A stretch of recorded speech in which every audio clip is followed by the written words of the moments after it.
दोस्तों नमस्कार। स्वागत करती हूँ एक बार फिर से आपका अपने चैनल भाग्य से ज्ञान में। दोस्तों आज मैं इस वीडियो में सावन मास में सुहागिन महिलाओं को वो कौन से ऐसे कार्य हैं जो करने चाहिए, ये बातें आपके साथ शेयर करने वाली हूँ।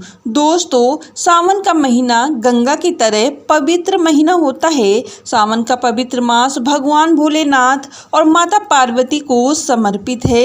सावन का महीना गंगा माता की तरह पवित्र माना जाता है और इस सावन के महीने में जो सच्चा भक्त माता पार्वती और भोलेनाथ की पूजा करता है तो उसकी हर एक मनोकामना बहुत जल्द ही पूरी हो जाती है। भगवान भोलेनाथ स्वयं पूरी कर देते हैं। दोस्तों सावन मास में आपको ज़्यादा काम नहीं करने हैं। मात्र पवित्र शिवलिंग पर 1 लोटा जल अर्पित करने से भगवान भोलेनाथ आपको सभी कष्टों को समाप्त कर देते हैं। आपके जीवन में जो चल रही परेशानियां हैं वो बहुत जल्द ही समाप्त कर देते हैं।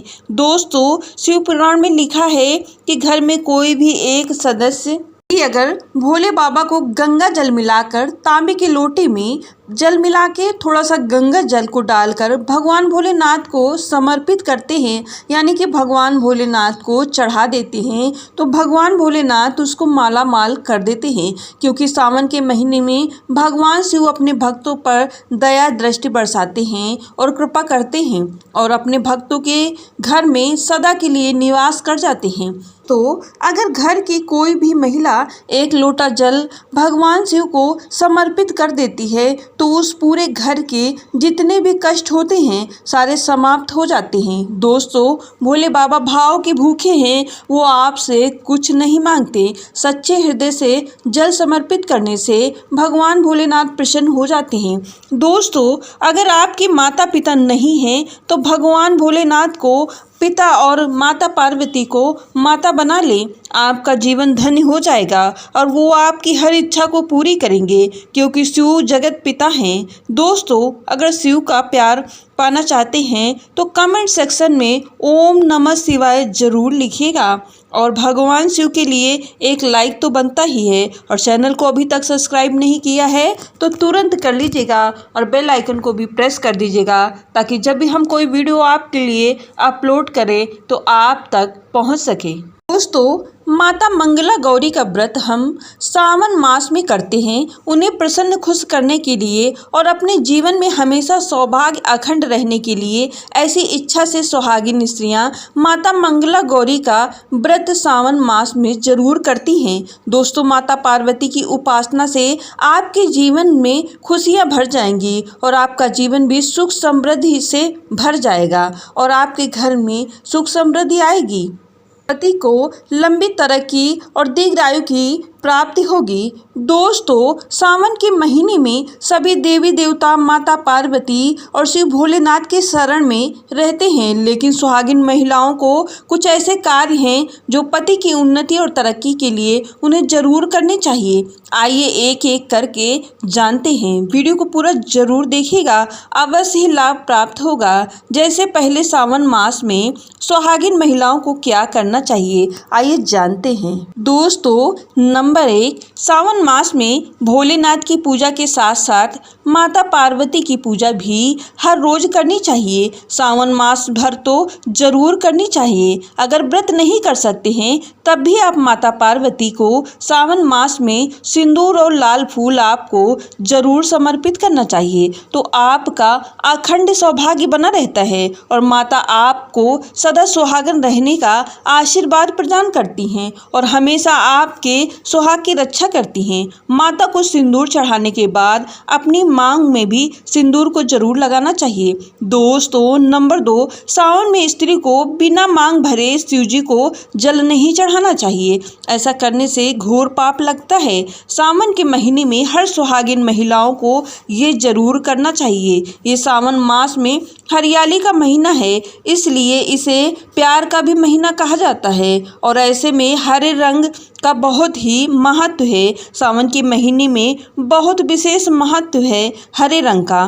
दोस्तों, ऐसे में सुहागिन महिलाओं को हरी चूड़ियाँ, हरे कपड़े जरूर पहनने चाहिए, यानी कि हरे रंग का प्रयोग जरूर करना चाहिए। भोलेनाथ और माता पार्वती बहुत खुश हो जाते हैं और दीर्घ आयु, अखंड सौभाग्यवती होने का आशीर्वाद देते हैं। इसीलिए सावन के महीने में हरे रंग का प्रयोग जरूर करना चाहिए। आप सावन में लाल, पीला, गुलाबी रंग भी पहन सकती हैं। माता बहुत खुश होती हैं। लेकिन ध्यान रहे, सफेद और काले रंग का वस्त्र सावन के महीने में नहीं धारण करना चाहिए। खास तौर से सुहागिन महिलाओं के लिए ये रंग बहुत ही अशुभ माना जाता है। दोस्तों, नंबर 3, सावन मास में किसी भी सुहागिन स्त्री का गला नंगा नहीं होना चाहिए, यानी कि मंगलसूत्र को पहन कर ही रखना चाहिए। यदि आप रोज नहीं पहन सकती हैं तो सावन भर आपको जरूर पहनना चाहिए। या फिर मंगलसूत्र को पहनने में कोई दिक्कत होती है तो आप मोती की माला भी पहन सकती हैं। कहने का मतलब ये है कि गले को सूना नहीं रखना चाहिए, ना ही गला सूना करके माता पार्वती की पूजा करनी चाहिए। दोस्तों, गले में जरूर कुछ ना कुछ पहन कर रखना चाहिए। तो मंगलसूत्र को पहनने से पहले ध्यान रहे कि मंगलसूत्र कहीं से भी टूटा नहीं होना चाहिए। टूटी हुई चीज़ें हमेशा अशुभ फलों की प्राप्ति कराती हैं। दोस्तों, नंबर 4, सावन मास में सभी विवाहित महिलाओं को ये बात का ध्यान रखना चाहिए कि उनकी मांग में हमेशा सिंदूर भरा रहे। सावन महीने में कभी भी मांग को सूना नहीं रखना चाहिए। खास तौर से सिंदूरी का सिंदूर ही लगाना चाहिए, बहुत ही शुभ माना जाता है। सावन मास में मांग कभी भी खाली नहीं रखनी चाहिए, ऐसा करना अशुभ होता है। दोस्तों, सावन में चूड़ियाँ खरीदना चाहिए, सिंदूर खरीदना चाहिए, मेहंदी खरीदना चाहिए और दान करना चाहिए, बहुत ही शुभ होता है। दोस्तों, नंबर 5, सावन के महीने में 16 श्रृंगार बहुत ही शुभ होता है और महिलाओं को करना भी चाहिए। लेकिन अगर पूरे मास नहीं कर सकते हैं तो ऐसे में सावन के महीने में मंगलसूत्र, सिंदूर, वस्त्रों का विशेष ध्यान रखना चाहिए। दोस्तों, सावन के महीने में शिव पार्वती के मंदिर जाने से पहले महावर पैरों में जरूर लगा लेना चाहिए। हाथों में मेहंदी जरूर लगा लेनी चाहिए। हरे रंग की चूड़ियों का बहुत विशेष महत्व होता है। दोस्तों, हरा रंग प्यार का प्रतीक माना जाता है, इसलिए हरे रंग की चूड़ियाँ जरूर पहन लेनी चाहिए और हाथों में मेहंदी को लगा के रखना चाहिए। ऐसा करने से माता पार्वती बहुत ही प्रसन्न हो जाती हैं और साथ ही पैरों में पायल और बिछुए को भी पहन कर रखना चाहिए। इससे माता लक्ष्मी भी बहुत प्रसन्न होती हैं और साथ ही आपको धन्य और धान्य से परिपूर्ण कर देती हैं और आपके जीवन में खुशियों को भी अट्रैक्ट करती हैं। दोस्तों, सावन के महीने में सुहाग के सामान खरीदना बहुत ही शुभ माना जाता है और सुहाग के सामान को दान करना भी बहुत शुभ माना जाता है। ऐसे में माता पार्वती को सुहाग के सामान चढ़ाना भी बहुत शुभ माना जाता है। यदि आप व्रत नहीं भी करती हैं तो माता पार्वती को हर रोज लाल रंग का सिंदूर और लाल रंग का फूल चढ़ाना बहुत ही शुभ माना जाता है। माता को ये चीज़ें बहुत अधिक प्रिय हैं।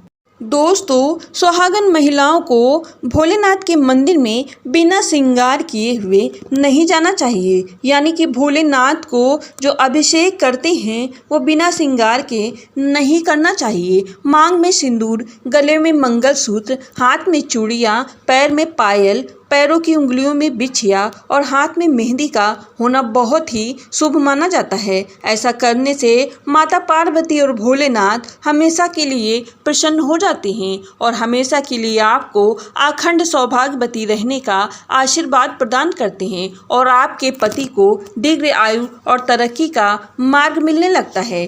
तो कैसा लगा है आपको हमारा आज का वीडियो? अगर ज़रा भी पसंद आया हो तो लाइक, शेयर एंड सब्सक्राइब करिएगा एंड कमेंट सेक्शन में ओम नमः शिवाय जरूर लिखिएगा। फिर मिलेंगे मित्रों, तब तक के लिए नमस्कार।